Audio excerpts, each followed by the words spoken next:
Okay, ano sa Ingles ang mangga? Pinarabaw.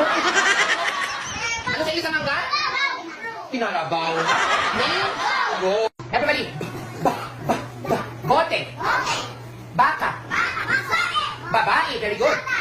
Bata. Baso. Bawang. Kasi bakit pa may tulog na ba? Kung ang noun ay pangalan at ang pronoun naman ay panghalik at yung verb naman ay pandiwa, ano naman ang adjective sa Tagalog? Pangulam? Pangulam? Ano mga salita nagsisimula sa letrang K? Teka na pa, ano pa? What? Sa akin. Tatay ang haligi ng tahanan. Si nanay naman ang